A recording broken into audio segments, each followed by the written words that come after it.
Welcome to the Creative Content Club podcast with me, Naomi Rose.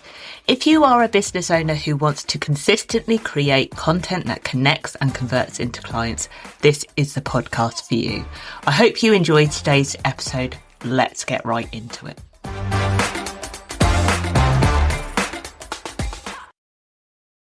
Hello. Welcome to another episode of the Creative Content Club podcast. I'm your host, Naomi Rose, and I am all about the content. I have been doing content for a long time. I love it. If I see an opportunity to create content, I will take it. And that is exactly what I've been doing throughout my entire career. Today's episode is a really interesting one because often when we're not making enough sales in our business, so often it comes back to when we're not making enough money, we think about whether we're putting the right stuff out in our socials, putting the right stuff out in our emails, putting the right stuff on our website. And we'll often tinker, I call a bit of tinkering, to make them work better. And actually, often the gap is that visibility piece. But your marketing strategy, without going into too much of jargon here, is as important as your sales strategy. It all works as one. It goes from your business goals, what you want to achieve with your business, through to making the sales, getting the customers in. And that bit in the middle is that visibility piece. But if you don't know what you don't know, how would you know what's right? So today, I am going to talk about what to fix first, your message, your offer, or your content. And like I say, if you don't know which bit of the puzzle isn't working right, how do you know which one to start with? I learned this during having the bakery. It was probably the biggest learning curve I had, was learning how to make sourdough. Believe it or not, I was not a fan of sourdough. I really wish I was. In lockdown, when everyone was making banana bread, I don't like bananas, so that was definitely not happening for me. And people were thinking, oh, we'll all make sourdough. And I tried, and I just didn't get along with it. But when I decided to crowdfund the bakery, I knew sourdough had to be part of our offer. It was absolutely key because that's what people wanted, is what the customers would want, was sourdough over any other loaf. Particularly, it would bring people in. And when I was trying to work out how to make it, and it was a real love-hate relationship with it, I realised that I had to change every time I made it. And it took 3 months to get it right. It was really not working. One type of flour was working really well. The other type wasn't. The recipes were exactly the same. And we had to just work through every day. And it's a long process. It was somewhere between 3 and 5 days for a loaf to actually do sourdough. It's a long process. But each time we did it, we had to change one thing in the recipe. Because otherwise, if we change too many, we don't know which bit wasn't working correctly. It's like this experiment. And it's exactly the same with this here. So if you're not sure whether it's your content, your message, or your offer, then that is going to really challenge you. Because if you start changing it all at once, you still don't have information that you can use because you don't know really what it is that's broken in that sense. Probably nothing as dramatic as it being broken. But let's talk about some of the symptoms here of what to look for. If you're not sure why you aren't getting the sales, people don't seem to be seeing what you've got to offer. Partly, and I'll just caveat with, you might not be in the right places of your ideal clients. You have to know your ideal clients. I've talked about this before. It is so important. And that's why I do so much focus around ideal clients, which sounds to a lot of people, well, I know they're women who have families that want to do it all. It goes so much deeper than that. And I've not got time to go through that in this podcast today, but it goes so much deeper than that. So you have to understand where your clients are. Let's assume for this podcast, you know where people are. You are putting stuff out there, but you're still not getting those connections. So let's have a look at the symptoms, because if we can solve the symptoms, we can see the symptoms, we can work out the problem. So if your content is getting engagement, so if you're putting things out there, people seem to be liking, seem to be commenting, then the issue is around your offer or the actions you take to get people to buy. So it's around your offer. The offer is the problem. If people are seeing your content but not really engaging, not doing much with it, they seem to be maybe liking it or even just scrolling past because all emails are getting opened but there aren't getting any clicks. then it's probably because people don't understand what it is that you're putting out there. They're not clear on what it is. We don't have that long to convey exactly what each post needs to say to people or each email needs to do. People do not have time to read it. If that's just the reality of the world these days, we've got a very short window. If they don't get it straight away, then it's probably your message that's the issue. So sometimes we have to go back through content we put out before, look at what we've written and go, does this make sense? I've seen it done before where I've watched people go through websites. I've actually physically watched people go through the websites I had been working on, thinking we'd got everything on brand. It was really clear. It wasn't at all. It was a real eye opener because what we saw, because we had so much understanding of the business, was very different from what people who'd never come across the business before could understand. So really, you have to get someone to help read it through, someone who's not connected, and get them to tell you what it's about. Sometimes that can really help. And if you're putting stuff out there, but you feel like you're talking to yourself, barely goes anywhere, no one's engaging, complete wall of silence, you feel like you're shouting into that void. And I will caveat this with, depending on your audience, sometimes people will be watching but not engaging. And that depends on who your ideal clients are, because some people are watchers, not engagers. So it's understanding them. But if you feel like your posts aren't reaching anyone, so you're not getting, when you look at your analytics, always look at your analytics, see how many people are actually opening, see how many people are actually viewing, see how many people are actually staying on your website. But if no one's really doing that, then it's probably your content that's the issue. It's how you're positioning what you're putting out there. And it could be to do with the posts aren't stopping the scroll, or the headline on your email isn't getting people to want to open. We have to understand what's going to kind of be that almost clickbaity line that's going to get people drawn in. It's really important to work out which one of these is not working for you. Often we'll go to our offer first. It will be the thing we think is the problem first. Usually it's not the offer. Usually the offer is something you know that people need. But what's probably not happening is people aren't seeing it enough, or it's not connecting, or they're not seeing the urgency in needing to buy it. So let's go back to our content first. Your content is basically the visibility piece. It's the bit that gets you in front of people that are going to see you. It's kind of like, it's not just the wording, it's also the imagery, the videos, the how people find you, how people connect with you. It's your adverts, how you're set up. It's how people recognize you. Big brands are really good at doing this, because you will see, like, take McDonald's, Coca-Cola, any of these big brands. You see the golden arches from a mile away. You know that's them. You recognize that's them without fail. You can tell that visibility. That's all content. Yes, it's to do with branding, but it's that consistency. You probably don't realize they've actually, someone like McDonald's have evolved their logos over years. They keep changing them, and you don't see it because the differences are subtle and you recognize them. That is a bit that really gets people to know who you are. So when they see, when you send things out, put things on social media, put stuff on a blog, you're on a podcast, people will remember you because they can see that brand colour, the way you talk, the way you speak, the way you show up. And it's not necessarily about having the world's greatest brand. I'm not saying you have to be like McDonald's or Coca-Cola. But if you go and have a look at my socials, go and have a look at my website, go and have a look at my emails. If you're not on my email list, come and join my email list. You will see everything that I put out is very cohesive. It's very in tune with each other. The tone of voice stays the same.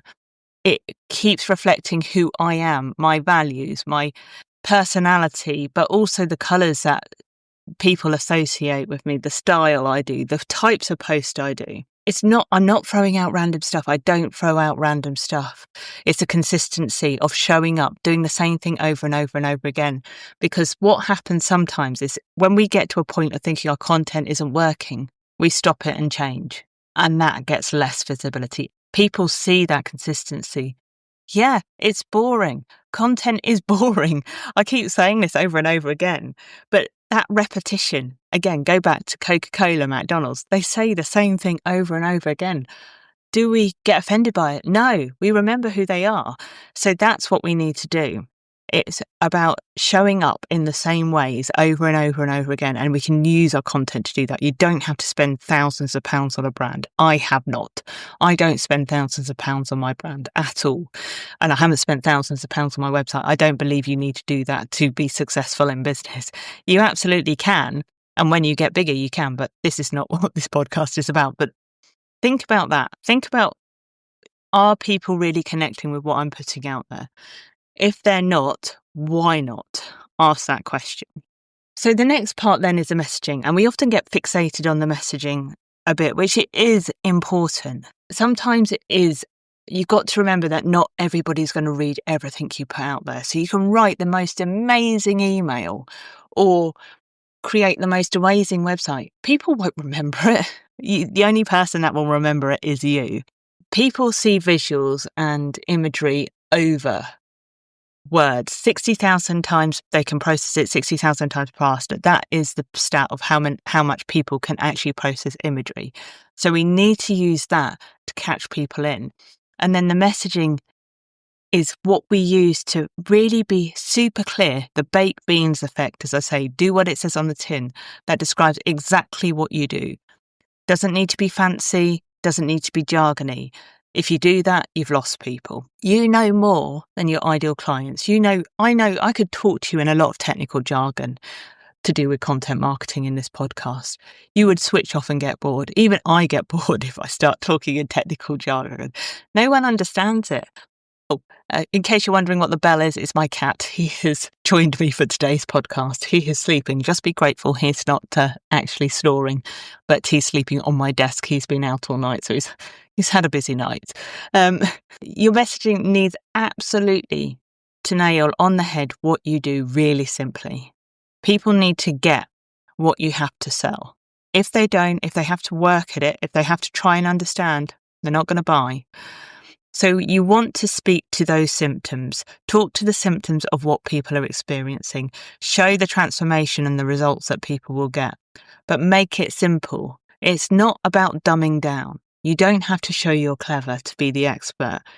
You have to connect and show that you understand.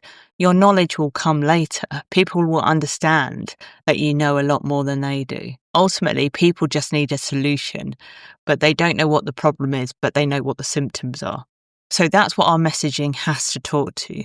We have to speak directly to individuals. Think about the actions they are taking, the things they are feeling right now that you help with, and say it in their words, exactly their actions, because they will get it and they will understand how you can solve that problem. The final bit is the offer bit. This is the conversion bit. We often worry about whether we pitch the offer right, whether we put the price right. I could do a whole podcast on pricing. There's a whole psychology behind it. As a business owner, you will know that. From our side and from a customer point of view, as well as a business owner and a customer, do we go into business thinking we've got a problem we can solve? And we've put out an offer that we think will align with that.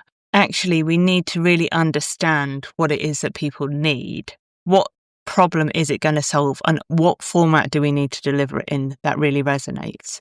Because sometimes we can come up with the most amazing mastermind. I've done this over and over again. I've put stuff out there that has never sold, despite my best efforts, because it wasn't right for my audience. It was not what they needed right now.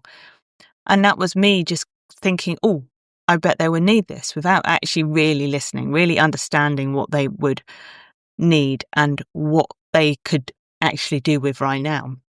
Sometimes we think about, well, what's the best price? Maybe it's our pricing of the offer. So what we would automatically do is assume it's too high. When it comes to pricing, if you price too low, you're going to alienate your ideal clients if they are willing to pay higher.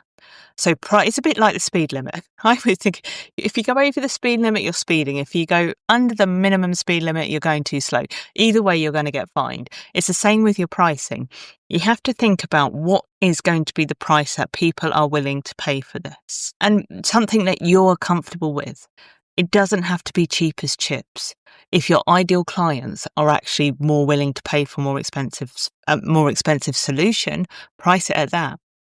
But one thing we often do when it comes to our offer is we assume just throwing out a post, putting an email out there, plonking it on the website, people are going to rush to buy it. You need to go the next step, the sales strategy bit. This is where the sales strategy does align in with the content plan. It all has to work really well together. How are you going to make sure that people can see that?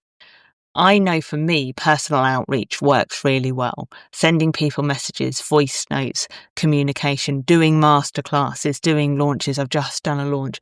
That works really well for me for different things, for different, if I'm doing like the membership for the Creative Content Club, I might just do a masterclass. If I'm launching a course, I might do more than that.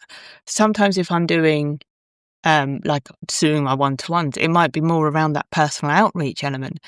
But there should be a plan. You can't just assume because you put it out there, people are going to rush and buy it. No one is going to probably see it unless you tell them it's there. So you need to put that out and then tell people who you think would be a really good fit for it. It's not being sleazy. It's about really building that connection and knowing your ideal clients and having those conversations. I'm never pushy with my sales. I don't mind if people say it's not for me right now. I am happy with that because it might not be not yet, and it might be I might do it later. But I also know that I am still getting the right people through the door.